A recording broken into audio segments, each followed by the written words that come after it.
নির্বাচন সামনে রেখে মোবাইল ফাইন্যান্সিয়াল সার্ভিসে কড়াকড়ি আরোপ করেছে বাংলাদেশ ব্যাংক।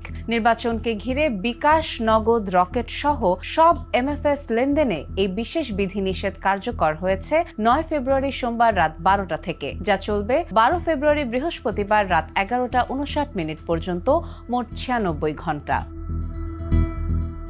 এই সময়ের মধ্যে গ্রাহকেরা কিছু নির্দিষ্ট সেবা ব্যবহার করতে পারলেও ক্যাশ ইন ও ক্যাশ আউট পুরোপুরি বন্ধ থাকবে, অর্থাৎ কোনো এজেন্ট পয়েন্ট থেকে টাকা জমা দেওয়া বা নগদ উত্তোলন করা যাবে না। এ কারণেই অনেকের অ্যাপে ক্যাশ ইন ও ক্যাশ আউট অপশন নিষ্ক্রিয় দেখা যাচ্ছে।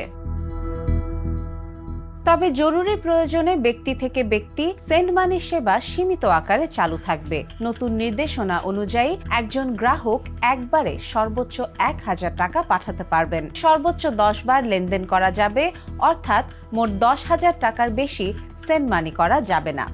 বর্তমানে যেখানে দিনে 50,000 টাকা পর্যন্ত লেনদেনের সুযোগ ছিল, সেখানে এই সীমা সাময়িকভাবে কমানো হয়েছে। সাধারণ মানুষের ভোগান্তি কমাতে মার্চেন্ট পেমেন্ট, মোবাইল রিচার্জ এবং বিদ্যুৎ, গ্যাস ও পানির মতো ইউটিলিটি বিল পরিশোধ স্বাভাবিক রাখা হয়েছে। এসব ক্ষেত্রে আগের নিয়মই বহাল থাকবে। পাশাপাশি শিক্ষা প্রতিষ্ঠানের ফি ও বিভিন্ন সরকারি জরুরি সেবার ফি পরিশোধেও কোনো বাধা থাকবে না।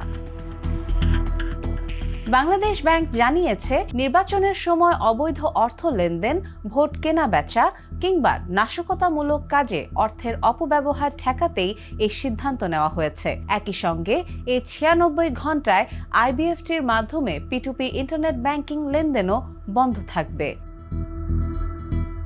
এমএফএস সংক্রান্ত যে কোনো অভিযোগ দ্রুত সমাধানের জন্য প্রতিটি সেবাদানকারী প্রতিষ্ঠানকে কুইক রেসপন্স সেল গঠনের নির্দেশ দেওয়া হয়েছে। সন্দেহজনক লেনদেন সার্বক্ষণিক নজরদারিতে রাখা হবে। নির্বাচন শেষে 12 ফেব্রুয়ারির মধ্যরাতের পর থেকে সব এমএফএস সেবা আবার আগের মতো স্বাভাবিক হয়ে যাবে।